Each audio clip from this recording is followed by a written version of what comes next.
오랜만에 저희가 야고보서 말씀을 다시 이제 보게 되었습니다. 그동안 헌신 예배 제 머릿속에서는 계속 생각이 나는데 입에서는 자꾸 안 나와요. 네, 헌신 예배를 그동안 계속 드려서 저희가 한동안 야고보서 말씀을 같이 이렇게 좀 멈췄었는데 이제 다시 한번 이제 마지막 5장 말씀을 우리가 같이 계속해서 좀 보겠습니다. 오늘은 야고보서 5장 1절에서 6절까지 말씀인데요. 사치와 방종을 멀리하라라는 제목으로 같이 함께 말씀을 좀 나누겠습니다. 여러분 오늘 말씀은요. 우리가 야고보서 말씀 계속 보았지만 이 야고보서의 주제 자체가 그리스도인으로서 우리가 어떻게 살아갈 것인가, 하나님 보시기에 합당한 모습으로 사는 것이 어떤 모습인가, 그걸 지금 계속해서 이제 말씀합니다. 특별히 이제 오늘 본문은 하나님의 자녀로서 우리가 재물을 어떻게 대해서 사용하는 것이 그리스도인으로서의 어떤 하나님 보시기에 합당한 그런 모습인가, 이제 이걸 우리에게 말씀해주고 있습니다. 여러분, 말씀을 통해서 오늘 우리에게 허락해 주신 그런 물질, 그 물질을 어떻게 소유하고 또 어떻게 사용하는 것이 하나님께서 기뻐하시는 모습인지, 그것을 우리가 말씀을 통해서 같이 함께 살펴보도록 하겠습니다. 1절과 3절, 1절에서 3절까지 말씀을 좀 먼저 보겠습니다. 들으라 부한 자들아, 너희에게 임할 고생으로 말미암아 울고 통곡하라. 너희 재물은 썩었고 너희 옷은 좀먹었으며 너희 금과 은은 녹이 슬었으니 이 녹이 너희에게 증거가 되며 불같이 너희 살을 먹으리라. 너희가 말세에 재물을 쌓아도다. 아멘. 여러분 본문 말씀을 보면 야고보가요, 부한 자들을 향해서 하나님의 심판이 임하게 될 것을 경고하고 있어요.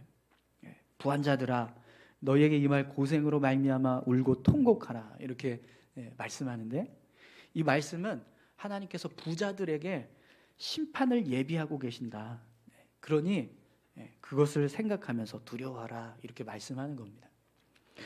그럼 여러분, 왜 하나님께서 부자들에게 이런 심판을 경고하고 계실까요? 이제 오늘 본문은 그 이유를 이렇게 설명을 합니다. 너희 재물은 썩었고 너희 옷은 좀먹었으며 너희의 금과 은은 녹이 슬었으니 이 녹이 너희에게 증거가 되며 불같이 너희 살을 먹으리라. 너희가 말세에 재물을 쌓아도다. 아멘. 하나님께서 부자들에게 심판을 예비하고 계시는 이유는요, 그들이 쌓은 재물이 다 썩고 있다는 거예요. 그들이 축적하고 있는 어떤 재물은 다 썩어지고 있고 옷은 막 좀먹고 있고 금과 은은 다 녹이 슬고 있다는 겁니다. 그래서 하나님이 이들을 향해서 심판을 경고하고 계신다는 거예요. 그런데 여러분, 본문을 보면 너희 재물은 썩었고 너희 옷은 좀먹었으며 너희 금과 은은 녹이 슬었으니, 이렇게 말씀하는데요, 이 말씀들의 시제가 완료형으로 기록되고 있습니다. 그러니까 이미 벌써 다 썩었다, 다 좀이 먹었다, 녹이 다 쓸었다, 이렇게 지금 말씀하고 있다는 거예요. 그러니까 부자들이 쌓은 재물이 정말 썩었다는 거예요. 정말 썩어서 창고에 재물이 가득 쌓여 있는데 그게 다 썩고 있다는 거예요. 썩어서 지금 가치 없는 모습으로 점점 변해가고 있다는 거예요. 또 옷은 진짜 좀이 먹어서 구멍이 뚫리고 막 곰팡이에서 걸고 그런 모습이 되었다는 겁니다. 금과 은도 마찬가지고요. 여러분 한번 생각을 해보세요. 창고에 재물이 잔뜩 쌓여 있는데 그게 지금 다 썩고 있다고 생각을 해보세요. 창고에서 곡식이 썩어가고 있는데 그냥 그걸 어떻게 처리할 생각을 안 하고 그냥 쌓아만 두는 거예요. 얼마나 그게 여러분 악한 모습입니까? 또 옷방에 옷이 가득한데 다 좀먹고 구멍이 뚫리고 곰팡이가 피고 있는 그런 모습인데, 그 옷들을 어떻게 활용하지 않고 그냥 다 쟁겨만 놓고 있다라는 거죠. 분명 그 모습은요, 하나님 보시기에 합당한 모습이 아닙니다. 금과 은도 마찬가지예요. 금과 은이 막 녹슬고 막 다 삭아서 썩어가고 있는데, 그런데 그걸 그냥 쌓아만 두고 있다라는 거죠. 그래서 하나님이 그런 부자들에게 심판을 예비하고 계신다라고 말씀합니다. 여러분, 하나님은요, 우리가 부한 것을 싫어하시지 않으세요. 우리가 이 땅에서 부유하게 살아가는 것을 싫어하지 않으십니다. 하나님이 부자들에게 심판을 경고하시는 이유는요, 그냥 무조건 부해서가 아니에요. 부유해지는 것을 목적으로 하기 때문이 아니라, 그 부유함의 모습이 어떤 모습이냐면, 부유한데 그들이 소유하고 있는 그 부유함이 썩어가고 있다는 거예요. 썩어서 아무 의미 없는, 가치 없는 것들이 되고 있는데도 불구하고 그걸 어떻게 쓰지 않고 그냥 계속 쌓아만 두고 있다는 거죠. 그러니까 하나님께서 그런 일을 행하는 부자들을 향해서 심판을 예비하고 계신다는 겁니다. 여러분, 분명 하나님은요, 우리가 부유하기를 원하십니다. 아멘이신가요? 이 땅에서 우리가 부유한 모습으로 살아가기를 원하세요. 그런데 하나님이 원하시는 부유함은 그냥 쌓아두는 것이 목적이 아니라는 겁니다. 우리가 이 땅에서 부유함을 얻었을 때 그 부유함이 쌓는 것을 목적으로 하는 부유함이 된다면, 그 모습은 하나님께서 기뻐하시는 부유함이 될 수 없다라는 거죠. 여러분, 재물을 쌓는 이유가 썩기 위해서라고 한다면 그거보다 더 어리석은 모습이 어디 있겠습니까? 그죠? 그러나 아무리 많은 재물을 소유하고 있더라도 그것을 그냥 썩게 내버려 두는 것이 아니라 정말 적절한 용도로 잘 사용한다면 분명 하나님은 그 모습을 기뻐하실 줄 믿습니다. 그러니 여러분, 재물을 쌓으려고 하실 때 목적을 그냥 단지 쌓기 위해서 얻으려고 노력하지 마시고요, 재물을 얻었을 때 그걸 사용하기 위해서 목적을 두시고 부유함을 추구해 가시는 삶을 살아가시기를 소망합니다. 오늘 본문에 보면 하나님께서 부자들에게 또 심판을 예비하시는 이유가 기록되고 있습니다. 여러분, 4절 말씀을 한번 보시겠어요? 보라, 너희 밭에서 추수한 품꾼에게 주지 아니한 싹시 소리 지르며 그 추수한 자의 우는 소리가 만군의 주의 귀에 들렸느니라. 아멘.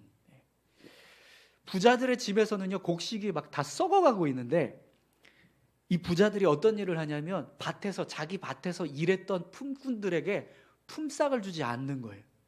그러니까 그 품삯을 받지 못한 품꾼들이 막 울고 있습니다. 이들은 하루 벌어서 하루 먹는 사람들인데 그들이 품삯을 주지 않으니까요, 그날 먹어야 될 곡식이 없으니까 굶으면서 울고 있다는 거예요. 그럼 여러분, 그들만 굶겠습니까? 그들이 책임지고 있는 가족들도 울고 있는 겁니다. 그러니까 그 우는 모습을 보고 하나님이 만군의 주의 귀에 들렸다, 이렇게 말씀합니다. 여러분, 그냥 재물을 쌓아서 낭비하는 것도 하나님은 기뻐하시지 않는데 어떤 모습으로 재물을 쌓고 있는 거예요? 이 부자들은 가난한 자들의 등골을 빼먹으면서 품삯을 줘야 되는데 그 품삯을 주지 않고 내가 다 소유하는 거예요. 근데 그 소유한 재물은 창고에서 썩고 있어요. 여러분, 그거보다 더 악한 모습이 어디 있겠습니까? 그러니까 하나님께서 그런 일을 행하는 부유한 자들에게 심판을 예비하신다라고 말씀하시는 거죠. 여러분, 오늘 우리가 재물을 쌓을 때요, 정말 그냥 쌓기 위해서만, 축적하기 위해서만 재물을 쌓는 것이 아니라 그걸 잘 사용하시는 모습으로 그렇게 재물을 이렇게 쌓아가시는 삶이 되시기를 바랍니다. 그런데요, 중요한 게 있습니다. 그 재물을 쌓을 때 그 방법이 하나님 보시기에 선한 모습이 되어야 한다는 겁니다.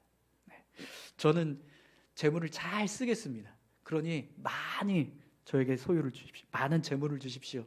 그래서 악한 방법으로 재물을 다 쌓는 거예요. 그 모습은요, 절대로 하나님께서 기뻐하실 수 없는 모습입니다.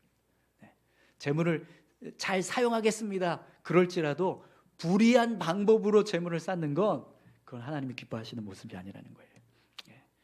여러분, 재물을 쌓으실 때 선한 방법으로 쌓으시기 바랍니다. 악한 방법이 아니라 하나님이 기뻐하시는 모습으로 재물을 얻고 그것을 쌓아서 나중에 그것을 또 잘 사용하시는 그런 모습이 될 수 있었으면 좋겠습니다. 또 여러분, 오늘 이제 본문 말씀을 보면 우리가 왜 재물을 잘 사용해야 하는가, 그것을 알 수 있는 말씀이 나옵니다. 여러분, 재물을 잘 사용하는 모습은 그럼 어떤 모습일까요? 우리가 재물을 잘 사용하면, 그러면 재물을 많이 소유하는 것에 대해서 하나님이 기뻐하신다고 했는데, 그러면 어떻게 잘 사용하는 것이 하나님이 기뻐하시는 모습일까요? 여러분 5절 말씀을 한번 보시겠어요?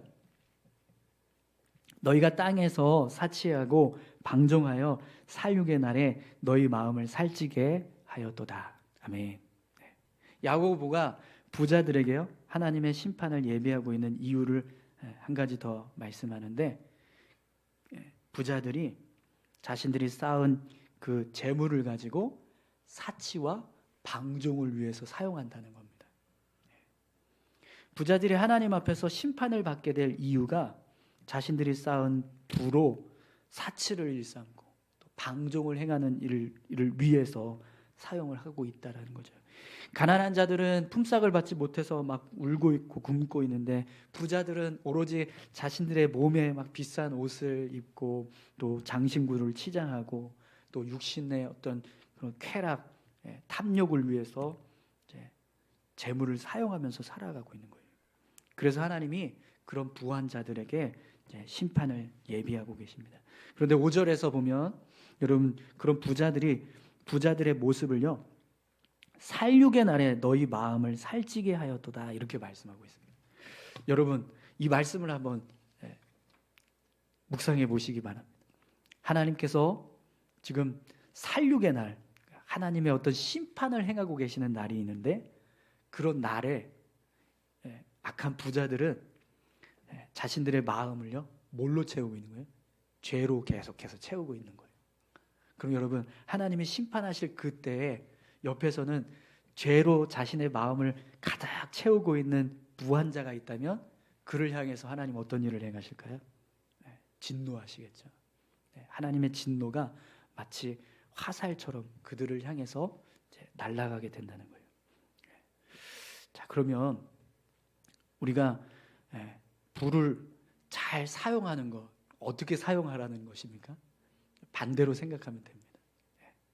부자들이 이 땅에서 사치하고 방종하는 그런 모습으로 살아갔을 때 그것을 하나님께서 심판하신다라고 말씀하신다면, 그와 반대로요, 그에 반대되는 모습으로 삶을 살아가면 하나님이 기뻐하시는 모습으로 재물을 사용하는 모습이 된다는 겁니다. 그럼 여러분, 사치의 반대말이 뭘까요?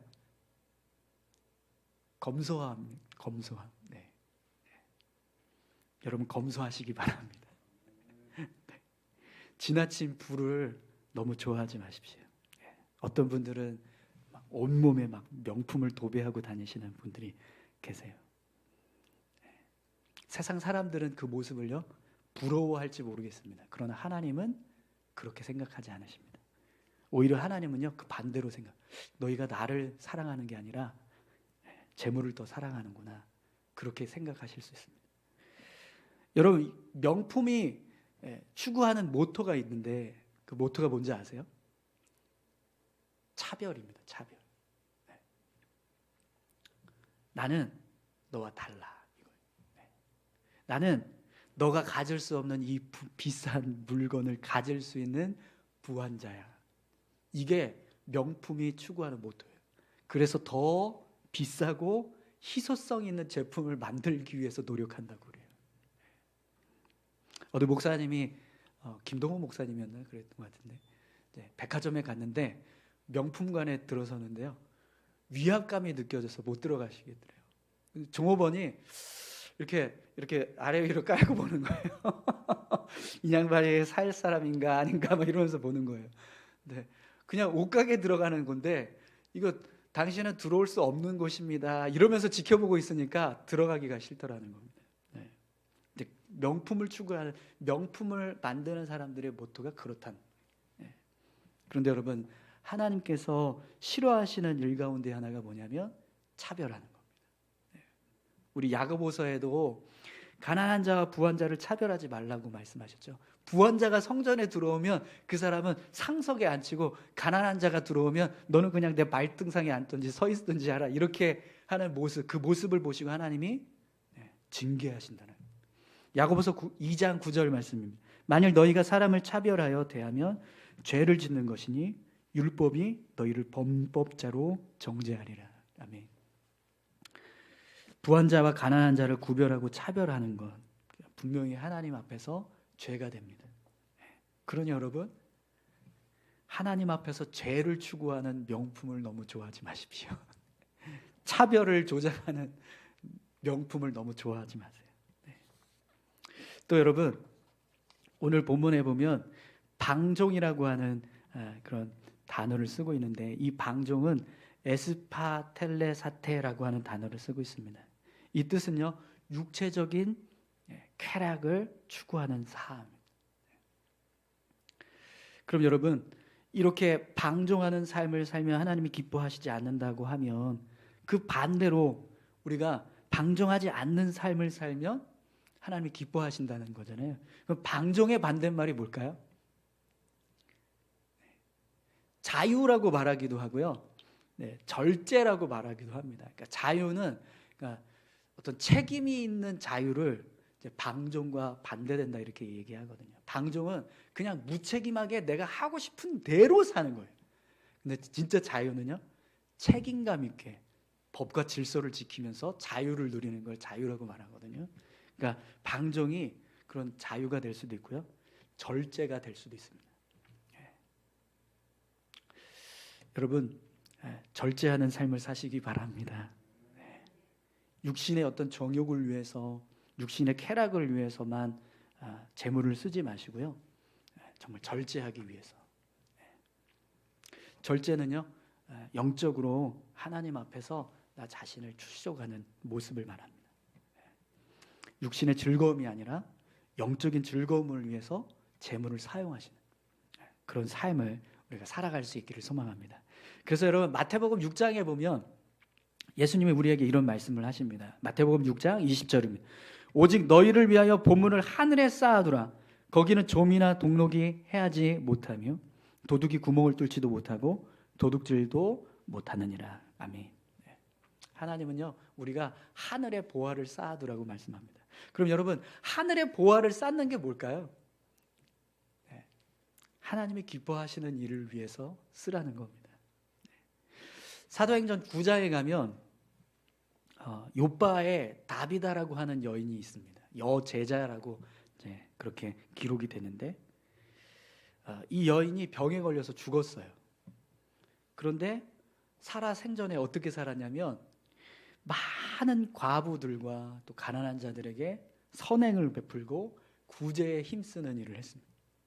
그래서 이 다비다가 죽고 나서 장례를 치르는데, 그 장례식장에 수많은 과부들이 와가지고, 근데 베드로가 그 자리에 있었는데 베드로에게 속옷을 꺼내 보이면서, 이 다비다가 저에게 이렇게 속옷을 지어서 줬습니다. 겉옷을 꺼내 보이면서, 다비다가 제가 살아 생전에 저에게 이렇게 겉옷을 지어서 주었습니다. 그러면서 많은 과부들이 자신들이 도움받았던 그런 옷들을 하나씩 다 꺼내는 거예요. 그 모습을 보고 베드로가 이 다비다의 죽음을 위해서 하나님께 간절히 기도합니다. 하나님, 이 생전에 이렇게 과부들을 위해서 헌신하고 또 가난한 자를 위해서 섬겼던 이 여인을 다시 살아나게 도와주십시오. 그러면서 이제 간곡히 기도하는 거죠. 그래서 다비다야 일어나라 했더니 일어났어요. 여러분, 다비다가 뭘 가지고 그런 과부들을 돕고 가난한 자를 돕는 일들을 했을까요? 자신이 소유하는 재물로 한 거예요. 이렇게 펀드 받아가지고 누군가로부터 돈을 지원받아서 한 게 아니라, 내가 가지고 있던 소유로, 내가 일해서 벌은 그 재물로 어려운 과부들, 가난한 자를 돕는 일에 썼다라는 거죠. 오늘 본문에서도 보면 가난한 자들이 품삯을 받지 못해서 울고 있다라고 그렇게 말씀합니다. 여러분, 그런 사람들을 위해서 우리의 소유를 흘러갈 수 있게 그렇게 하셨으면 좋겠습니다. 분명 우리가 살아가는 이 사회는요, 정말 많은 도움이 필요한 사람들이 있습니다. 어떤 분이 내가 정말 하나님의 긍휼하심으로 그래, 내가 섬겨야겠다 그런 마음을 먹고 아침에 이제 묵상을 했는데 그 말씀이 그렇게 하나님의 사랑을 이렇게 실천하는 그런 삶을 살아라 이렇게 이제 묵상을 한 거예요. 그래서 이제 볼 일이 있어가지고 이제 전철을 타고 가는데 서울에 전철 타면 여러분 이렇게 앞이 안 보이시는 분들이 막 이렇게 막 노래 틀어놓고 이렇게 찬송가 틀어놓고 지나가시면서 이렇게 도움 받는 그런 분들 보신 적 있으세요? 네, 그런 분들 참 많거든요. 전철을 탔는데 그런 젊은 청년인데 그렇게 사람들에게 막 종이를 나눠주면서 도와달라고 이렇게 하더라는 거예요. 그래서 그분이 이제 1,000원을 꺼내서 후원을 했답니다. 그리고 나서 이제 다른 전철을 탔는데요. 그 전철에 또 그런 분이 또 계셨다는 거예요. 평상시 같으면 에이 이러고 눈 감았을 텐데 그날따라 그래 내가 실천해야지. 그래서 그분에게도 또 1,000원을 꺼내서 나눠 도왔답니다. 그리고 가서 일을 다 보고 돌아오는 길에 다시 전철을 타고 돌아오는데 오전에 만났던 그 젊은 청년을 또 만났다는 거예요. 그래서 그러면서 또 1,000원을 주고 그리고 가다가 다른 전철을 또 갈아탔는데 거기서 또 그런 분을 또 만난다. 하루에 4번 만나면 이게 좀 이거 뭐지 막 이럴 텐데 1,000원을 또 꺼내서 줬다. 그러니까 계속해서 이제 그래 하나님께서 사랑을 베풀라고 하셨는데 그러면서 이제 줬다는 거예요. 그리고 나서 집에 돌아왔는데 마음이 되게 기뻤더라 이렇게 고백하는 그런 내용을 본 적이 있습니다. 그러니까 나눠주고 난 돈의 그 가치가 겨우 4,000원밖에 안 되는 거예요. 근데 여러분 4,000원이면 우리 커피 한 잔 안 마시면 끝나는 돈이잖아요. 근데 그 4,000원을 내가 안 주고 그냥 이렇게 고개를 돌렸다고 생각을 해보세요. 얼마 안 되는 그런 돈인데 그걸 가지고 그렇게 내 마음을 이렇게 옹졸하게 하나님의 사랑을 베풀지 않는 그런 모습으로 실천했다면 그게 더 하나님 앞에서 부끄러운 모습이 될 수 있었을 거라는 거죠. 근데 그분은요, 내가 그렇게 하지 않고 그래 그냥 하나씩 1,000원 하면서 나눠줬던 그 기쁨을 느끼게 됐다고 그렇게 고백하는 걸 제가 본 적이 있습니다. 여러분 정말 영혼을 구원하고 또 생명을 전하는 일에 우리가 정말 가치 있는 그런 재물들을 사용할 수 있었으면 좋겠습니다. 안디옥 교회가요, 예루살렘 교회가 어려움을 당하고 있을 때 막 기근이 너무 심해서 예루살렘 교회 성도들이 먹을 게 없을 만큼 그렇게 고난을 당하고 있을 때 안디옥 교회가 나서서 구제금을 걷어서 바나바와 사울을 통해서 전달하는 일을 했었잖아요. 그렇게 어려운 교회들이 있을 때 그 교회들을 돕는 일에 여러분 우리 재물이 흘러갈 수 있었으면 좋겠습니다. 또 빌립보 교회는요, 에바브로 디도를 통해서 바울의 선교 후원을 했습니다. 바울이 선교를 해야 되는데 사역을 감당해야 되는데 재정이 필요하잖아요. 그러니까 그 재정을 빌립보 교회가 후원을 하는 거예요. 우리 교회도 지금 이제 10군데를 지금 이제 후원하고 있는데 우리 각 여전도회마다 어디를 이렇게 이제 담당할 건지 좀 지정을 하자 이렇게 했어요. 그래서 이제 각각 이제 전도회별로 후원이 아니라 기도 중보하라고 그분들하고 계속 연락해서 그분들 사역하는 거 중에 어떤 기도 제목이 있으면 기도 제목 받고 또 관심을 갖고 또 가서 방문해서 또 같이 이렇게 교제할 수도 있고 그런 일들을 하기 위해서 이제 각 전도회별로 이제 그렇게 이제 지정을 했는데 어제 어느 집사님 한 분이 저한테 전화를 하셨어요. 목사님, 그 교회 후원 어떻게 해야 되나요? 저희가 후원금을 다 모았는데 그 후원금을 어떻게 전달해야 되나요? 이렇게 물어보시는 거예요. 후원하라고 지정한 게 아닌데 어떡하지? 그래서 그게 아니고요. 기도하시라고, 그 교회를 위해서, 그 목사님을 위해서, 선교사를 위해서 기도하시라고 그래서 지정한 거예요. 그러니까 혹시 뭐 원하시면 하셔도 되는데 기도하시고 하셨으면 좋겠습니다. 그렇게 이제 이야기를 드렸거든요. 그 헌금 모은 그 후원금이 어떻게 사용될지는 잘 모르겠지만, 뭐 어쨌든 자발적으로 그렇게 후원금을 모으셨으니까 그걸 쓰셨으면 좋겠습니다. 여러분, 그렇게 하나님이 기뻐하시는 일을 이루기 위해서 우리가 재물을 사용할 수 있었으면 좋겠습니다. 이 땅에서만 그냥 우리 육신을 위해서, 우리 어떤 즐거움을 위해서만 쓰는 것이 아니라 하나님 보시기에 기뻐할 수 있는 그런 모습들을 위해서 사용한다면 분명 하나님은요, 저희들에게 더 큰 은혜들을 부어주실 줄 믿습니다. 오늘 본문의 말씀처럼 그냥 축적하기 위해서, 쌓기 위해서 부유한 자가 되지 마시기 바랍니다. 불의한 방법을 통해서 부를 축적하시는 그런 삶이 되지 않았으면 좋겠습니다. 대신에 정말 잘 쓰십시오. 하나님이 기뻐하시는 모습으로 잘 사용하시기 바랍니다. 그러면 하나님이 여러분들의 삶을 더 축복하실 줄 믿습니다. 우리 같이 함께 기도하시겠습니다. 하나님 아버지, 감사합니다. 하나님, 우리가 이 땅에서 그리스도인으로 삶을 살아갑니다. 어떻게 살아가는 것이 하나님께서 기뻐하시는 모습인지 우리가 야고보서 말씀을 통해서 계속해서 보고 있습니다. 특별히 오늘은 부에 대해서, 재물에 대해서 말씀을 나눴습니다. 하나님, 오늘 우리가 소유하고 있는 재물이 쌓여지기만을 위해서 있는 재물이 아니라 정말 하나님이 기뻐하시는 일들을 위해서 사용될 수 있는 그런 재물들이 되게 도와주시옵소서. 우리가 재물을 얻을 때 불의한 방법을 통해서 얻지 않게 하시고 하나님이 기뻐하시는 일을 통해서 얻어가게 하옵소서. 그래서 그걸 가지고 정말 하나님 기뻐하시는 일들을 위해 사용하는 우리의 삶이 되게 하여 주옵소서. 감사드립니다. 예수님의 이름으로 기도합니다.